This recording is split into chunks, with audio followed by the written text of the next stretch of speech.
Sunday morning here in northern Maine, and we're gonna make coffee this morning. I'm doing a little bit of housekeeping, kind of cleaning up bed.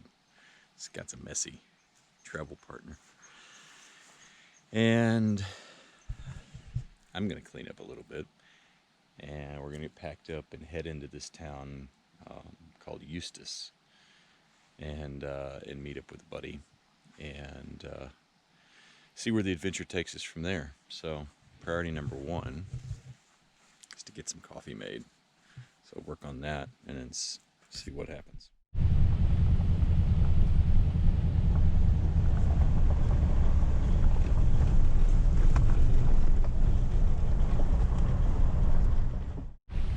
This is a pretty cool section. What I'm kind of learning about northern Maine here in this North Woods section is that there are hundreds and hundreds of miles of old logging roads. There's a, you can't see it right now, but there's a river off to the side that's flowing pretty good. And yeah, the road's not overly technical, but it's not a walk in the park either. And so I just didn't even know all this existed. And I'm pretty excited to be exploring here. It's really cool. Make sure I read that sign. That's a snowmobile only bridge. I'm glad I didn't drive out on it because I don't think it would have held the Tundi. So there's a bypass trail here for vehicles. This is a really cool area. Scott thinks so. You want your window down? There you go.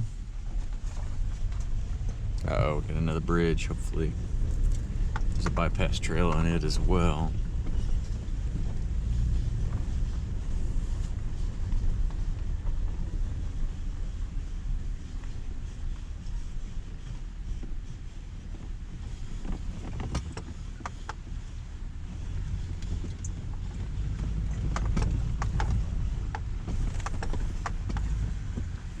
We're gonna get out and investigate this one.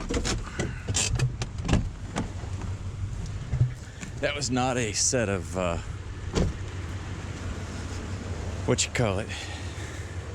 requirements, differences that this one feels pretty solid. Yeah, it's got I-beams under it. Just gonna take it real slow. We went across a bridge like that in Newfoundland, and I was just like, I don't know about this. But this one felt a lot more solid than the one we drove across in Newfoundland. So let's give it a little bit of a whirl here.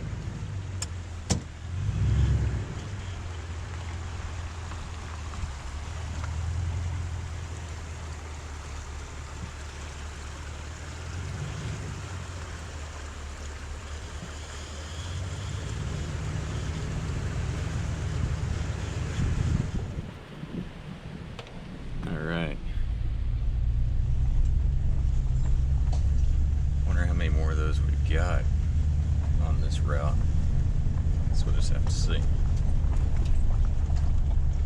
It looks like the ones that you're not supposed to drive on have bypass trails. So that's what I know so far.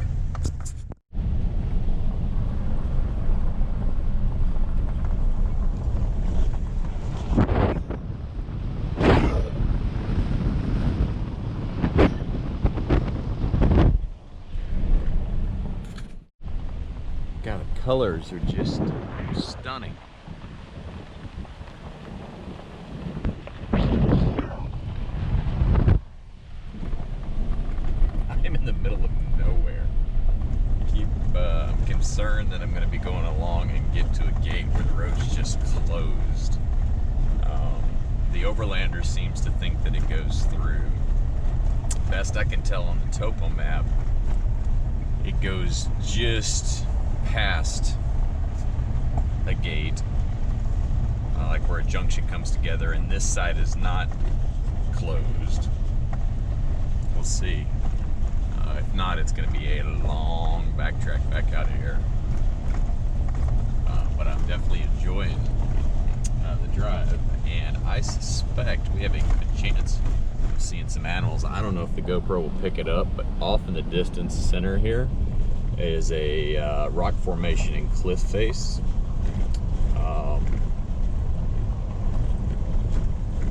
Pretty cool. Look at that.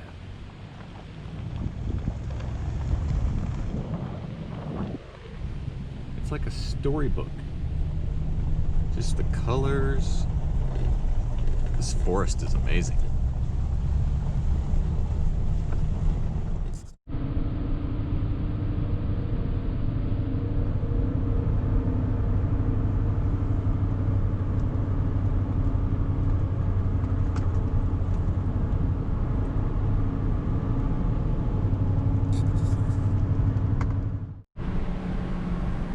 This is a cool little building coming into some little town here. It's not Eustis. It's before Eustis. But that's a cool building. It's a house, actually, or apartment. You got an old church, Dead River Area Historical Society. So I guess this is the Dead River area. A variety of old houses here. It's pretty cool.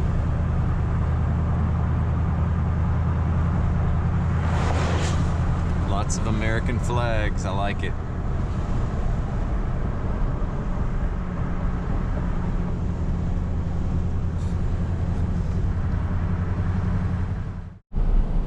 Thought I'd show you guys this. So this is a pretty rural road. I'm about 4 miles outside of Eustis. And what I wanted to point out to you is coming up here. Actually, it's been going on all along, but you can really see it here. So every other power pole, you have an American flag. I'm 4 miles out of town, literally just in the countryside, and every other power pole here, you've got an American flag.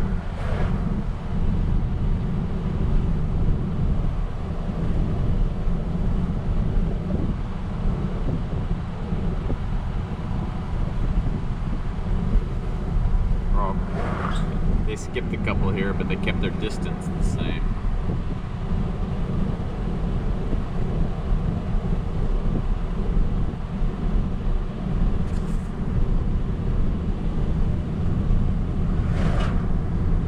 It just keeps going. All right, so we've met up. We're caravanning along now. He's got a Subaru Outback, which is an awesome vehicle. I think most people underestimate how capable those vehicles are and how many trails you can actually do in a Subaru Outback. But we're cruising along to find us a camp spot somewhere near the Dead River and check that area out and check back with you along the way.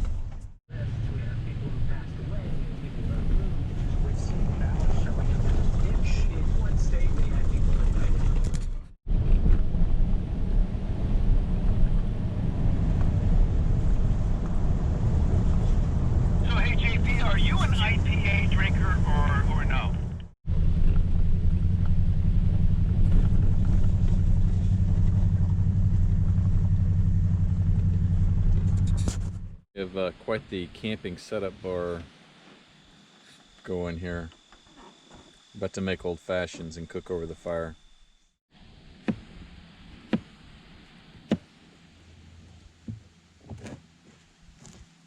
Oh yeah, that's perfect. So to answer your question, kind of coming all the way around about acting differently, maybe the reflection there is you're less willing to take chances in somebody else's world. What do you mean by take chances? What does that mean? Well, like my reflection about being the only white person in millions of people in the middle of India, billions of people in India, but you know, like in my immediate context, probably thousands, is I was more, I think the word that I used with you was timid. Yeah. So and timid's not a word that I normally associate with myself. So kind of where the conclusion that I leap to from that is maybe you're less willing to take chances in somebody else's world. Okay. So if you're in the minority, you just inherently feel like you're in somebody else's world. Yeah. And so maybe that leads to a timidness in behavior, and you're less willing to take chances in somebody else's world. Okay. I believe that.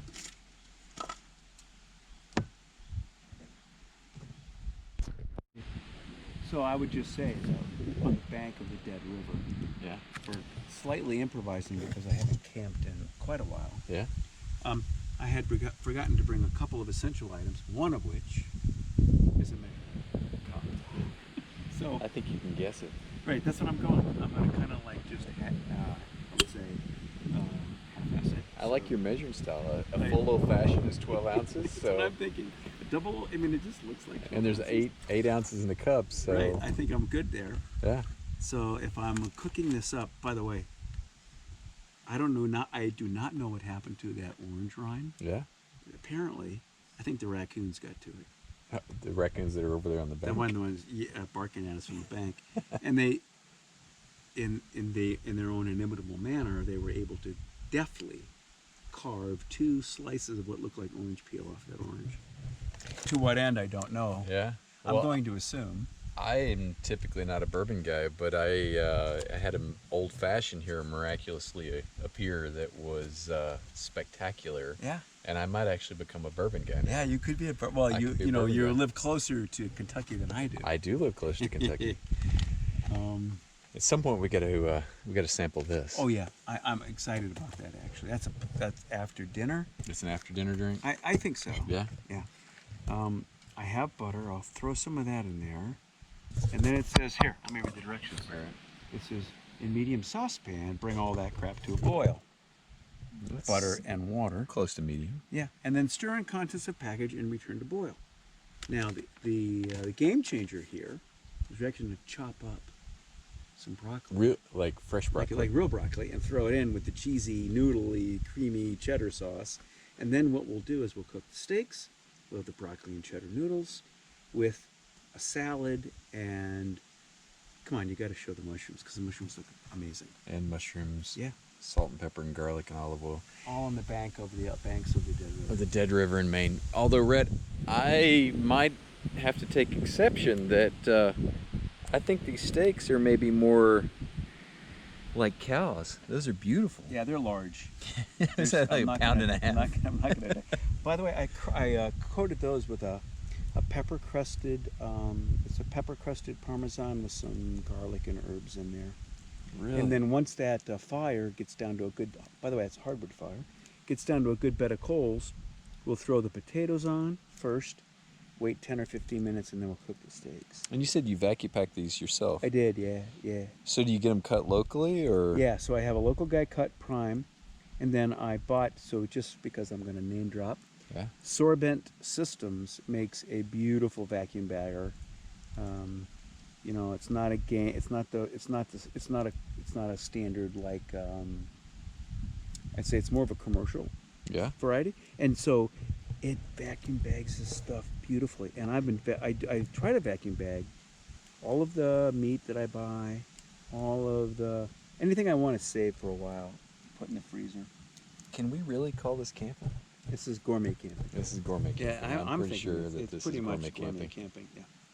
That's a good looking fire too. Look at that. Yeah, you've done a nice job with that. What do you think?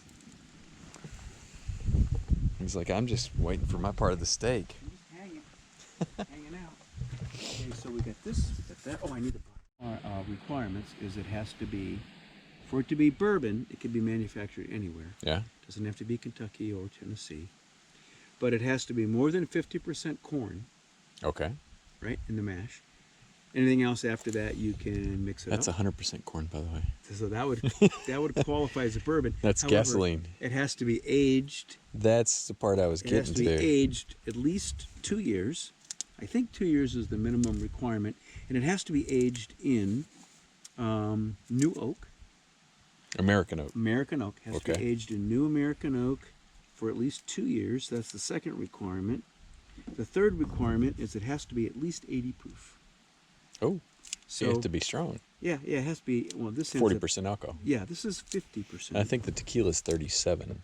That añejo, yeah, that, but completely different process. But I agree with you. So those are the. Let me think here. 50% corn, aged 2 years in new American oak. New can't be like French oak or reused oak. That's why they sell the barrels for furniture and stuff Right. afterwards. Yeah, exactly. And it has to be 80 proof or better.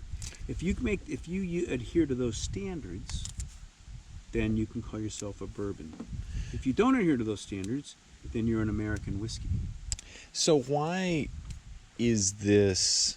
So this comes across as more syrupy. Does that make sense? Yeah. Yeah. What gives it that syrupiness? Well, I'm not. I mean, I don't make bourbon, but what I will say is that there are single barrel bourbons, and then there are blended bourbons. Mm-hmm. This Knob Creek 12 is a blended bourbon, and the idea is the distiller, the master distiller, will sample from a number of different barrels, and then create a blend. And Knob Creek is a blend, like Blanton's. If you buy it, that's the classic single barrel bourbon, which is you get a barrel, it's in the rick house, they pull it out, barrel 457, and they bottle it. Yeah. And that's it. That's what you get. Yeah. And depending on the barrel, you can have an amazing barrel of bourbon. Good years, bad or years. You can have a mediocre barrel. Yeah. And depending where in the rick house it is, rick houses are, right? Some of them are, they depending if you're in the middle or the outside or where if you're someplace, it all varies. And depending on the oak that's in the barrel, Mm-hmm. some oak is, all oak is not created equal. So you get these barrels that are like amazing. So if you end up, and quite frankly, if you get it by a barrel of bourbon, like from a single barrel manufacturer that's absolutely amazing, the chances of you getting that bourbon are really low. Yeah. Because they're going to keep that. Private reserve. Yeah, Kind of and they're stuff. going to keep it, and they're going to give it to all, they're going to bottle it, and then they're going to sell it separately. But a blended bourbon takes the amazing bourbon with maybe not amazing, and it blends it, and you get a profile. So these guys, a blended bourbon blends for profile. And the mash bill, you know what a mash bill is, right? It's like, just because it's got to be more than 50% corn, that still is 50% Of other stuff. other stuff you can Yeah. put in it. And you can do a lot of things with it, and distillers definitely do. So if you take this guy, Yeah, unopened, and stick it in your basement for 50 years, does Yeah. it change? does not. Does not. So No, it's not it like a doesn't. wine where the flavor profile changes. No, it's once it's made. I think bourbon, an unopened bottle of distilled alcohol has a shelf life of like 100 years. I think before you open it. If you open it, they say 5 years. Okay. Once it gets oxidized, which is why It softens once you open it, though. It does. Right, It because gets the air gets to oxidized. it. Yeah. So that's the thing with those gorgeous 100-year-old plus brandies. Which is why they're all, or cognacs. That's why they're still good, and the flavor profile is still so amazing. I think at some point, once you bottle it, they say it doesn't change the flavor profile, but I bet if you again, I'm not an enologist. It's kind of it would be the corollary for distilled spirits for wine. So I was going to ask you that. So if you're really into wine, you're a sommelier. But if you're really into whiskeys, it's enologist? Well, an enologist is it's the chemist Oh, side of wine, enology. okay. So it's determining all the lactic fermentation. It's determining what the tannic acid content is. It's determining how long you want, what you think the maturation rate of that wine will be, so the tannic acid and the tannins and the sugar content and all that. It's a whole science. I mean, it's an amazing science. And the tannins is what the oak imparts. So that there are in wine, the tannins are actually in the In the grape? skin. Okay. Yeah, but in whiskey, no, it's the whole mash bill. It's when you create it and you distill it and you bottle it. You kind of it is what it is. I think you get the flavor profile, and even 10 years later, it's still the same flavor profile. The big difference is how long you decide to age it. And then if you age it 10, So this 12, at 12 years in a barrel. this is 12 years in a barrel. Yeah, but again, it says Knob Creek 12. I don't know if all of this was age 12. I think the way the rules work is if you call it a 12-year, some of it has to be 12 Some year part old. of the blend. It has to be 12. So I don't know if this is a straight up 12-year or not. When you get a single barrel, and if they say the single barrel is 12 years, then the whole barrel, The whole barrel was is 12. age 12. Yeah. Or How many barrels? Like 60 gallons? 50? 55? Yeah, it's about a 55. There's a whole, yeah, I don't know how many, but it's around 50, 55. And then there's this whole notion of angel share. Do you know about that? No. This is so cool. So as a result of just aging in a barrel. Angel is an angel investor. And no, an angel is the portion of the whiskey that dissipates over time due to evaporation. It goes to the higher cause.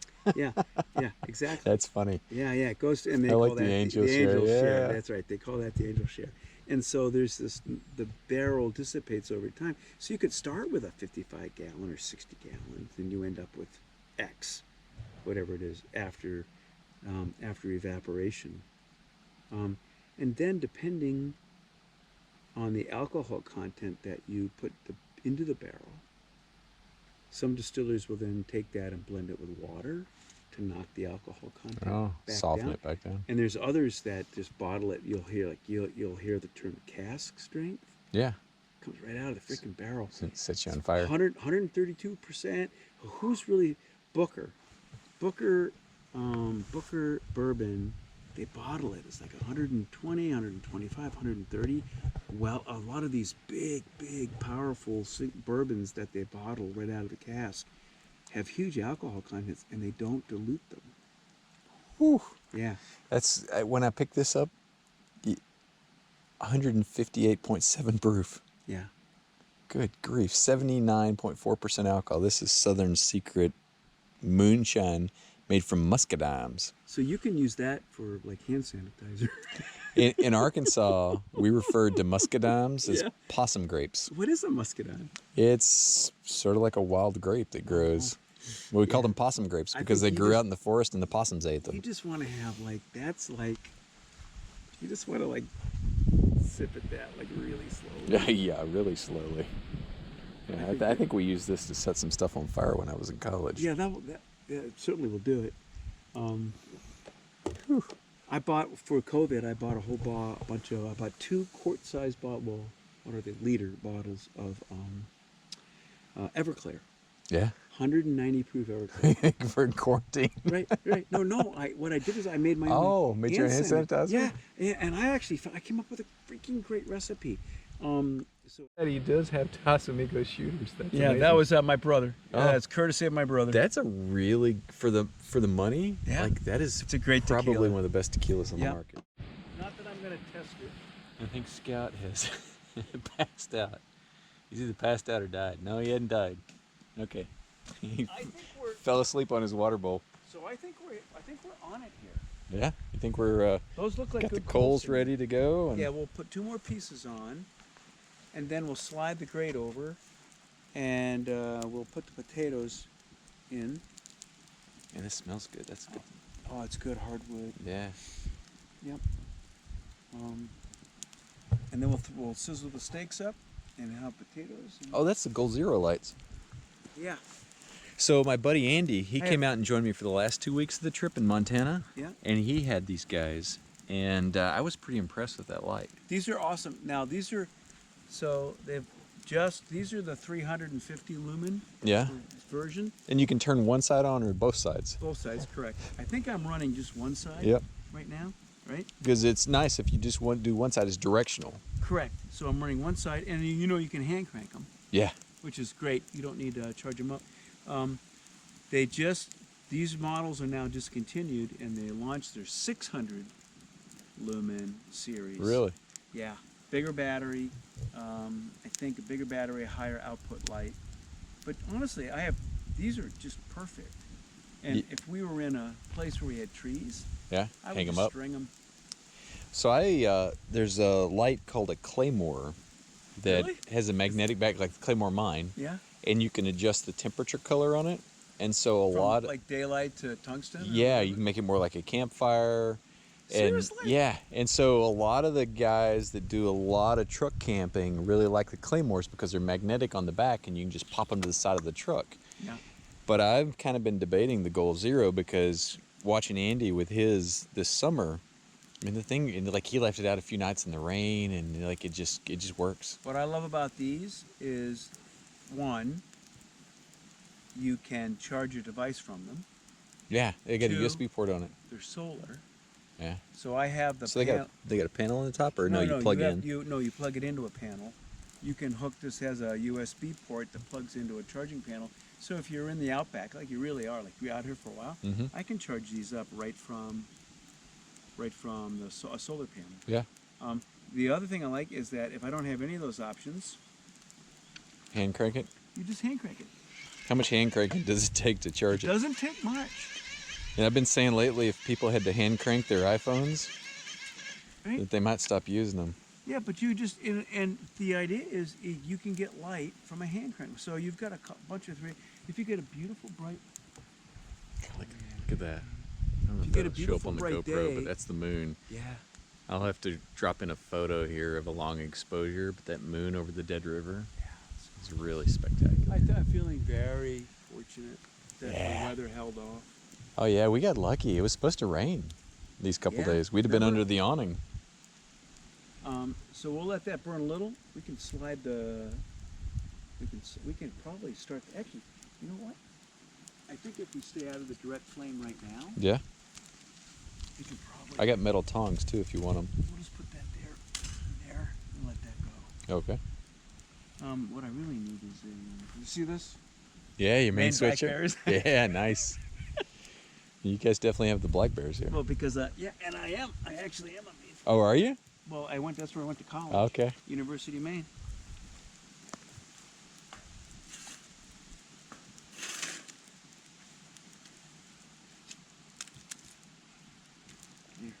So will you finish those in the coals, or you just do them up there in the grate?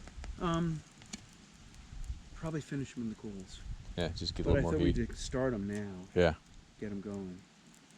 It's only 8 o'clock. I don't know what time you eat, but I don't eat when I'm at home. What is it, Even with a 8:07? 9-year-old, we rarely eat before 8.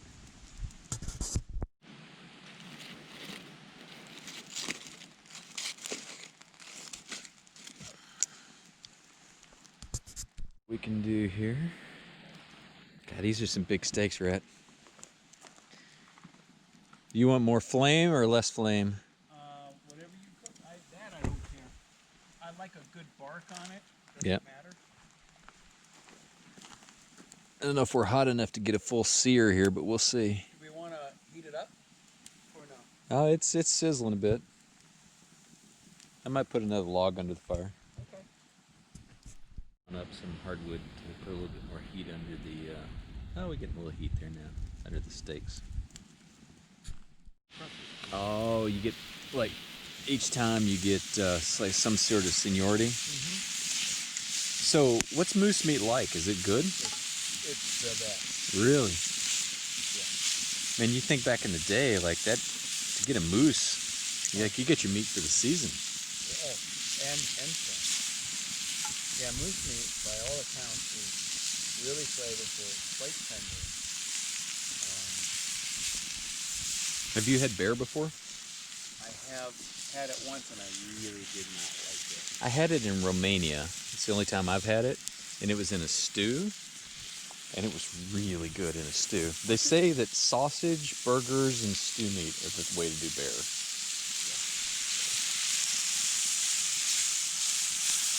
I had it. It was tough for me doing that. Yeah, you gotta slow cook that for hours. Plus, I don't look at bear as doing that. Yeah. I look at deer and moose as Yep. that's it. I don't look at the bear as to me as doing.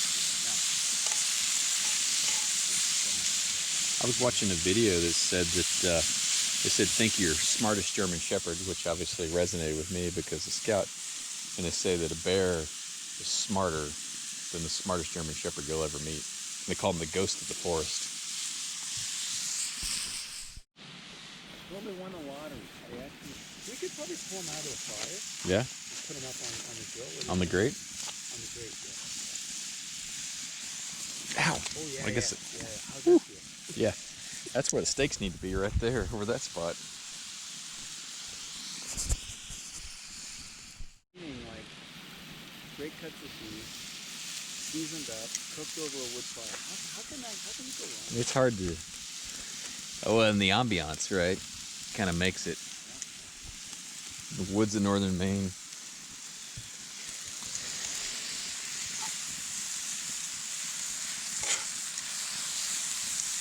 Mushrooms, beef, baked potatoes, salad. Oh, good. Where's the Scout sleep? In the camper with me. Oh, Yeah. That's awesome. Like right in there with you. Oh yeah. That's nice. Well, when I in the FJ, I've got the rooftop tent, and so I'd put him in the back seat, and we call him the horn blower because he'll actually, in the middle of the night, he'll wake up if he wants out. He'll get up and start blowing the horn of the truck.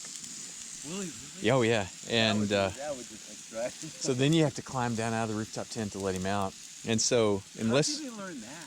I don't know, he's just watching, and unless we're in grizzly bear country now, like I'll leave a door open to the FJ, and so he can get in and out as he pleases and stuff. Yeah, and so he really likes this because he doesn't like to be more than about 5 or 6 feet from my side at any given time. So he really likes sleeping in the back. That's why I have the ramp, because now he's an old boy. Like he goes up and down the ramp. But Yeah, I was wondering what that was for. that's his ramp to get in and out of the truck. Right. But the bad part about it is, so he dreams. I got a lot of it on film over a bunch of videos. So he'll dream and he'll start kicking in the middle of the night, and he'll start kicking me. Or lately, he has the worst gas. So he's a terrible bed hog, and he has bad gas, and he dreams and kicks in his sleep. So I feel like sometimes I should kick him out, but for 10 years, every time I want to go somewhere, he's always ready to go. So I guess I can't kick him out. Set the mushrooms on the cast iron over here to the side for a little bit and let them kind of rest.